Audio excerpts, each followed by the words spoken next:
And this is a big one for you. The Australian title has always been something for you, so the AMBF Australian middleweight title will be another fantastic belt to add to your career so far, if we can get it sanctioned, obviously, and if you can go ahead with it. Yeah, definitely. It's something I've always wanted to have, you know, the Australian national strap. It's a good accolade and something to have for the rest of your life. You get to keep the belt, and yeah, I've definitely always wanted it. I guess the opportunity's sort of been just out of reach for me for a while, but it's there, and I've got the chance to shoot for it now. So yeah, really looking forward to it, man. Fantastic. There he is, Diamond Dave Toussaint. Thanks very much for being with us again today on Thanks Fight for having me, Call. guys. Thanks. There he is, Diamond Dave Toussaint. He'll be fighting again Friday the 8th of September here in Canberra, hopefully for an AMBF Australian middleweight title. We'll see how it all goes. What do you think of the new signings so far? Of course, Lacazette, Kolasinac.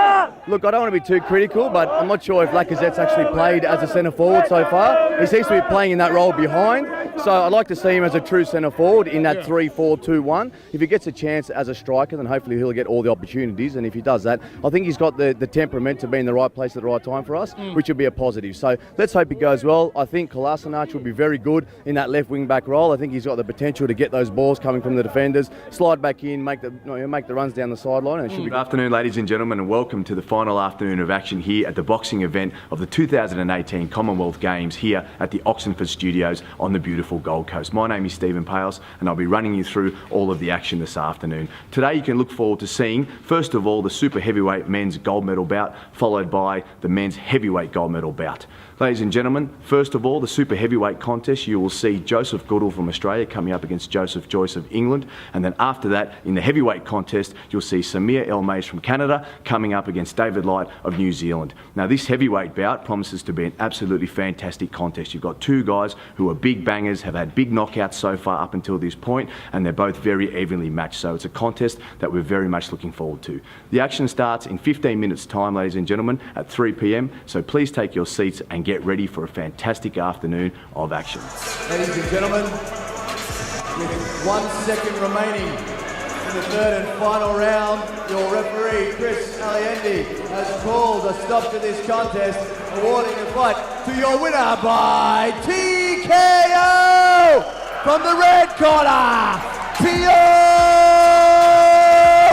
Sofa. And him and Kyrgios, you know, if they can combine together, we're a pretty good unit. And I think definitely. We're in the semis this year, I think, when it comes to the Davis Cup. So it's a real shame. Finally, boys, I just wanted to touch on fantastic story, I thought, the last couple of days. The few backstories behind this. Jordan Spieth winning his third major title of the British Open Golf over the weekend. I thought this was fantastic for a number of reasons. Not only did he have a stinker of a final round up until hole 13, you would have seen this, Scotty. He was. He's shocking. He started the round with a 3-shot lead going into the final round. When he got to the 13th, he displayed a drive about 50 metres wide, ended up next to an ESPN lorry on the back of this hill. He had to hit over this hill and not hit this truck. Like a Happy Gilmore shot. Yeah, it literally was. It And it was just one of those ones where the caddy's like, okay, aim over that hill. You got no, it is. It's like me every time I play that golf. way. Just get it over that shed and you'll be right. That type of thing.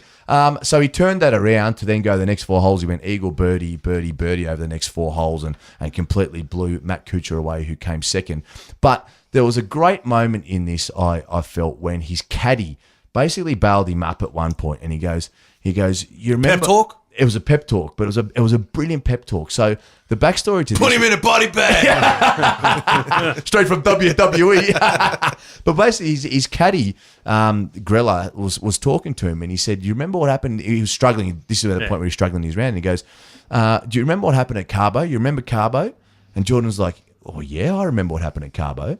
The backstory to this is about 6 weeks ago, he was down holidaying in Cabo, so the Mexican resort. Paradise. Yeah, absolutely.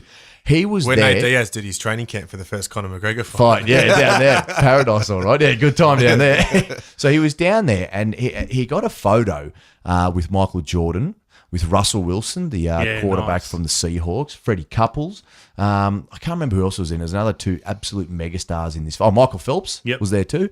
And he was in this photograph, and his caddy was talking to him, saying, "You remember how you went and got that photo like a you know, you're almost like a little fan, a little boy. Yeah. You would have seen this, Scotty." And then he goes, "You know the reason that you were in that photo?" He goes, "Because you are great like those guys are. Those guys are the guys Just pumped his tyres up. who are the best players in what they do. Phelps, bag of Vance moment. Yeah, that's exactly what it was. Exactly what it was.